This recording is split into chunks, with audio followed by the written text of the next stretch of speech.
ಈಗ ಮೂರನೇ ಪ್ರಶ್ನೆ ಬಂದ್ಬಿಟ್ಟು 2 ರಿಂದ 4 ವಾಕ್ಯಗಳು ಅಥವಾ ಅಂಶಗಳಲ್ಲಿ ಉತ್ತರಿಸಿ ಅಂತ ಕೇಳಿದ್ದಾರೆ ಮಕ್ಳೇ. ಓಕೆ, ಸೊ 16ನೇ ಪ್ರಶ್ನೆ, ಭಾರತದಲ್ಲಿ ಬೆಳೆ ಋತುಗಳು ಯಾವುವು? ಯಾವ ಯಾವ ಕಾಲಮಾನಗಳಿವೆ ಬೆಳೆ ಋತುಗಳು ಅಂತ ಕೇಳಿದ್ದಾರೆ.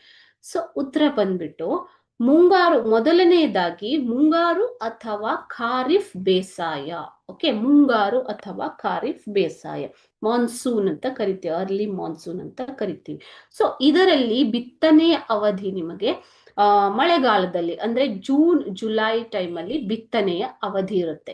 ಅದೇ ರೀತಿ ಬೆಳೆಗಳು ಕಟಾವಿಗೆ ಬರುವುದು ಸೆಪ್ಟೆಂಬರ್ ಅಕ್ಟೋಬರ್ ಟೈಮಲ್ಲಿ. ಓಕೆನಾ, ಸೊ ಸೆಪ್ಟೆಂಬರ್ ಅಕ್ಟೋಬರ್ ಟೈಮಲ್ಲಿ ಬೆಳೆಗಳನ್ನ ಕಟಾವು ಮಾಡಲಾಗತ್ತೆ. ಇದು ಮುಂಗಾರು ಅಥವಾ ಖಾರಿಫ್ ಬೇಸಾಯದ ಅವಧಿ. ಸೊ ಈ ಬೇಸಾಯದಲ್ಲಿ ಬೆಳೆಯುವಂತಹ ಬೆಳೆಗಳು ಯಾವುವು ಅಂದ್ರೆ ರಾಗಿ, ಭತ್ತ, ಹತ್ತಿ, ಜೋಳ ಮತ್ತು ಗೋಧಿ, ಇತರೆ ಬೆಳೆಗಳನ್ನ ಈ ಒಂದು ಬೇಸಾಯದಲ್ಲಿ ಬೆಳೆಯಲಾಗತ್ತೆ. ಅದು ಮುಂಗಾರು ಅಥವಾ ಖಾರಿಫ್ ಬೇಸಾಯದ ಋತು, ಮಳೆಗಾಲದ ಟೈಮಲ್ಲಿ ಬೆಳೆಯುವಂಥದ್ದು. ಎರಡನೇದಾಗಿ ಹಿಂಗಾರು ಅಥವಾ ಚಳಿಗಾಲದ ಅಥವಾ ರಾಬಿ ಬೇಸಾಯ. ಓಕೆ, ಸೊ ಚಳಿಗಾಲದಲ್ಲಿ ಮಳೆ ಪಡೆಯುವಂತಹ ಪ್ರದೇಶಗಳಲ್ಲಿ ಈ ಹಿಂಗಾರು ಅಥವಾ ಚಳಿಗಾಲ ಅಥವಾ ರಾಬಿ ಬೇಸಾಯದ ಅವಧಿ ಋತುಗಳು ಇರುತ್ತೆ. ಸೊ ಅಂತಹ ರಾಜ್ಯಗಳು ಯಾವುವು?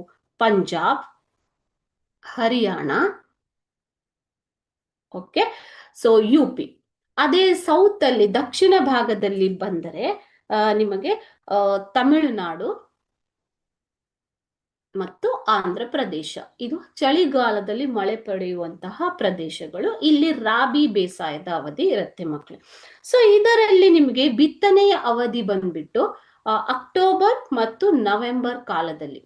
ಅದೇ ರೀತಿ ಬೆಳೆ ಕಟಾವಿಗೆ ಬರುವುದು ಫೆಬ್ರವರಿ ಮಾರ್ಚ್ ಟೈಮಲ್ಲಿ ಬೆಳೆ ಕಟಾವಿಗೆ ಬರುವಂತದ್ದು. ನಿಮ್ಗೆ ಇದನ್ನೆಲ್ಲ ವಿವರಣೆ ಕೇಳಿಲ್ಲ, ಬರೀ 2 ವಾಕ್ಯ ಅಥವಾ 4 ಅಂಶಗಳಲ್ಲಿ ಕೇಳಿದ್ದಾರೆ. ಸೊ ಇದೆಲ್ಲ ಅಡಿಷನಲ್ ಇನ್ಫಾರ್ಮೇಶನ್ ನಾನು ಹೇಳ್ತಾ ಇರೋದು. ಓಕೆನಾ. ನಂತರ ಮೂರನೆಯದಾಗಿ ಬೇಸಿಗೆ ಅಥವಾ ಜೇಡ್ ಬೇಸಾಯದ ಅವಧಿ. ಓಕೆ, ಸೊ ಈ ಮುಂಗಾರು ಮತ್ತು ಹಿಂಗಾರು ಅವಧಿಯ ನಡುವೆ ಬರುವಂತಹ ಅವಧಿಯೇ ಅಂದ್ರೆ ಜೂನ್ ಮಳೆಗಾಲ ಮತ್ತು ಫೆಬ್ರವರಿ ಮಾರ್ಚ್ ಇದರ ನಡುವೆ ಬರುವಂತಹ ಅವಧಿ ಒಂದು ಬೇಸಿಗೆ ಅಥವಾ ಜೇಡ್ ಬೇಸಾಯದ ಅವಧಿ. ಓಕೆ, ಋತು.